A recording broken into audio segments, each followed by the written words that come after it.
Hello everyone, welcome back to my channel. সকালবেলা ঘুম থেকে উঠেই এত সুন্দর একটা ভিউ এনজয় করতে করতে পিঙ্কি দিকে জিজ্ঞেস করছিল, আজকে ব্রেকফাস্টে কি পিঙ্কিদি, কি রান্না করে খাওয়াচ্ছ? তো পিঙ্কিদি বললো লুচি আর তরকারি। বাহ, লুচি তরকারি আর সাথে এত সুন্দর একটা ওয়েদার, জমে তো ক্ষীর একেবারে।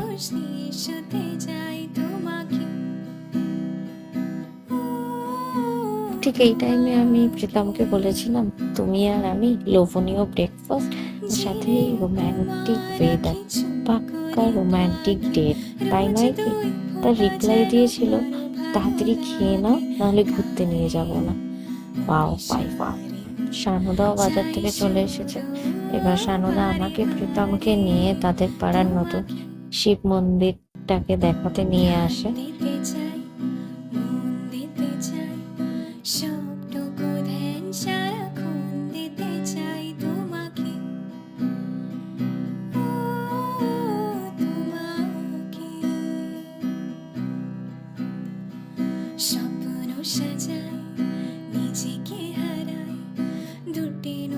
আচ্ছা, বেহুলা লক্ষিন্দরের গল্প তো অল্প বিস্তর সবাই জানো। তোমরা কি এটা জানো, বেহুলা লক্ষিন্দরকে যখন ভেলায় চাপিয়ে নিয়ে যাচ্ছিল কুন্তিঘাটে, এই যে নদীটি, এই নদীটার উপর দিয়েও বেহুলা গেছিল। কি সুন্দর না? আমার তো শুনে খুবই অবাক লেগেছিল, তাই তোমাদের সাথেও শেয়ার করে নিলাম।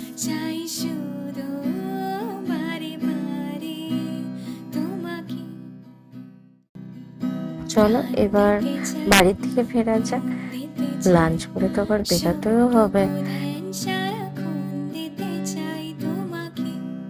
পিঙ্কিদির বাড়ির সামনে আরেকটা সুন্দর জিনিস হচ্ছে মনসা মন্দির। এই মা এতটাই জাগ্রত যে কেউ নাকি কখনো খালি হাতে ফেরে। আর এই মন্দিরের দরজাও দেওয়া হয় না, কারণ এখানকার মানুষের কথায় মা সকাল সকাল এই মন্দির থেকে বেরিয়ে ওই নদীতে স্নান করে আবার এই মন্দিরে আসে। আর এইদিকে পিঙ্কিদিরও লাঞ্চ রেডি, আমরা এখন খেতে বসবো। খেয়ে দিয়েই আমরা আবার বেরিয়ে পড়বো আশেপাশে কিছু জায়গা দেখার জন্য, কারণ ঘুরতে তো এসছি, ঘুরতে তো হবে। চলো খেয়ে নি। খেয়ে একটু রেস্ট করেই আমরা বেরিয়ে পড়ি, কারণ এদিকে বৃষ্টির ওয়েদার, রাত হলে গাড়ি চালাতেও প্রবলেম হবে, যতটা টাইম ম্যানেজ করা যায়। তো চলো দেখি কোথায় নিয়ে যায় আমাদের আজকে সানুদা প্রথমে।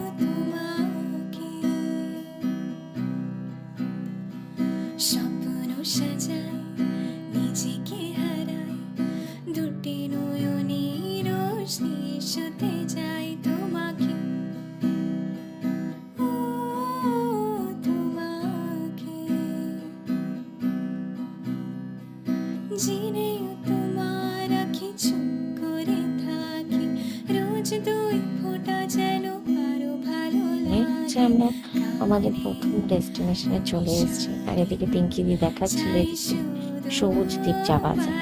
পরে যখন যাব তোমাদের সাথেও শেয়ার করবো। আর আমরা আমাদের ফার্স্ট ডেস্টিনেশন মানে সন্ধ্যা বাজার আনন্দময়ী মন্দিরে এসেছি। এই যে কি সুন্দর লাগছে, পুকুরের মন্দিরের প্রতিচ্ছবিটা দেখা যাচ্ছিল, খুব সুন্দর ভিউটা। চল ভিতরে ঘুরে দেখা যাক।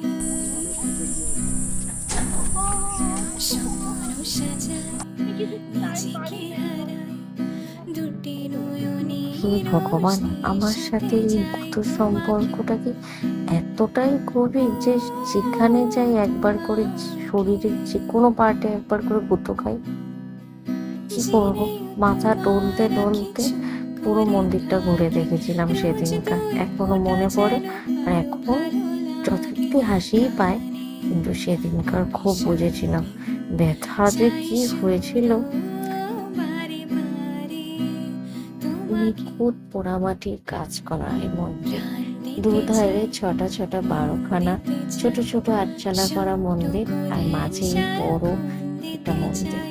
এত সুন্দর লাগছিল জায়গাটা, চারিদিকে শুধু সবুজ।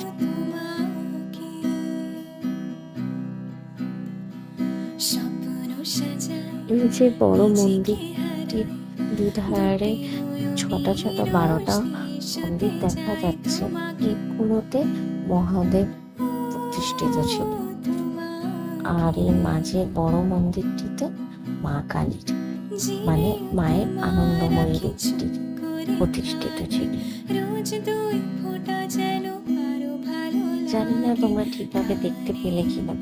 তো যাই হোক, আমরা সেখান থেকে বেরিয়ে অন্য একটা অফবিট প্লেসে চলে গেছিলাম। কিন্তু এই মন্দিরটিও কিছুটা আনন্দময়ী মন্দিরের আদলেই বানানো, এর নামটা ঠিক আমার মনে নেই। তারপরে আমরা এখান থেকে বেরিয়ে কালনার জন্য রওনা দিই। চলো যাওয়া যাক।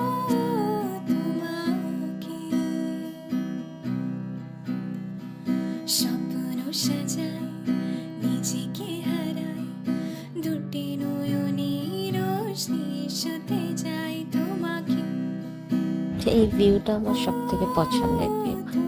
খুব সুন্দর লাগছিল যখন আমরা যাচ্ছিলাম। এই যে বলতে বলতে আমরা কালনাও ঢুকে গেছি। কালনার নাম মাথায় আসলে প্রথম মন্দিরের কথাই মাথায় আসে। তো দেখা যাক আমরা কোন কোন মন্দির দর্শন করতে পারি। তো বলতে বলতে আমরা আমাদের প্রথম ডেস্টিনেশন হয় কালনা রাজবাড়ি কমপ্লেক্স। এটা এক্সাক্ট নামটা এখন আমার ঠিক মনে পড়ছে না। আর সত্যি শিল্পকলার দিক থেকে ভারতকে কেউ হার মানাতে পারবে না। চারিদিকে নিখুঁত এত সুন্দর সুন্দর কাজ আর কত ইতিহাস। মানে আমি তো এই ফার্স্ট টাইম এখানে ভিজিট করলাম।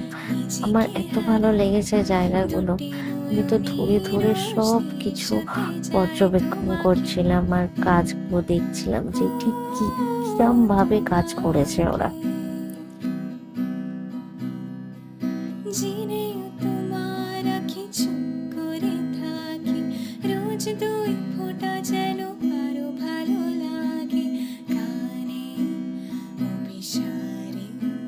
আর আমার তো সহস্রবার কুর্নিশ জানাতে ইচ্ছা করে সেই শিল্পীদের যারা এই কাজগুলো নিজেদের হাতে করেছে।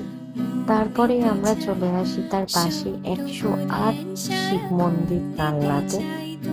সব কটা জায়গায় সাদা আর কালো মহাদেবের স্থাপত্য অসাধারণ অসাধারণ। মানে সত্যি ঘুরতে এসে এগুলো না দেখলে মনে হয় মন শান্ত হতো না।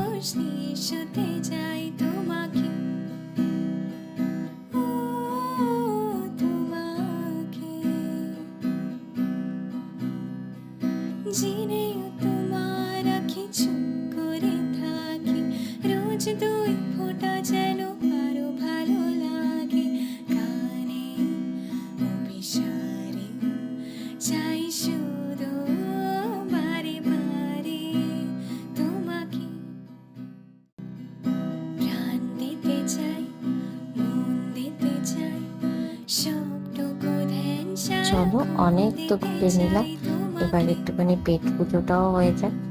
তখন আমার শরীরটা খুব খারাপ ছিল, তাই জন্য আমি মোমো ছাড়া কিছুই খেতে পারিনি। তো একবার দেখা যাক ওদের মেনুতে কি কি আছে, তারপরে দেখাচ্ছি কি কি নিল। একদম মেনু দেখার পরে সবাই ঠিক আমার মতন মোমোই নিয়েছিল আর চিকেন পকোড়া নিয়েছিল, কিন্তু দুটোই খুব একটা ভালো রিভিউ কেউ দিতে পারছি না, কারণ খুব একটা ভালো ছিল না। তো আমরা সেসব খেয়ে দিয়ে বেরিয়ে পড়ি বাড়ির জন্য, মানে কুন্তিঘাটের জন্য রওনা হয়ে যায়।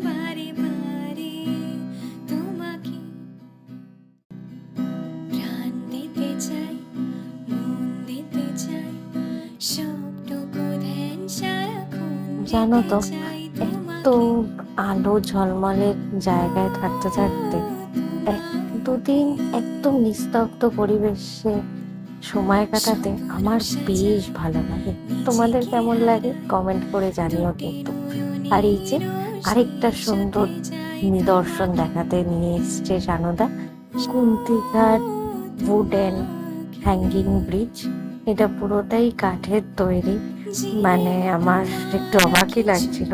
দেন ভয় ভয়ও লাগছিল, কিন্তু ওঠার পরে কিছুটা যাওয়ার পরে আমার মনে এটাই হচ্ছিল প্লিজ কেউ আর উঠবেন না, যদি ভেঙে পড়ে আমি নিচে পড়ে যাব, আর আমি এত তাড়াতাড়ি নিচে পড়তেই চাই না।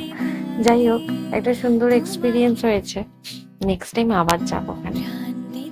বাড়ি ঢুকেই দেখছি লোডশেডিং, সেই ঝিঝি পোকার ডাক ভেসে আসছে আর চারিদিকে অন্ধকার। যাক, ডিনারটা করেই আমরা শুয়ে পড়ি, কারণ পরের দিন আমাদের ভোর ভোর কলকাতার জন্য রওনা নিতে হতো।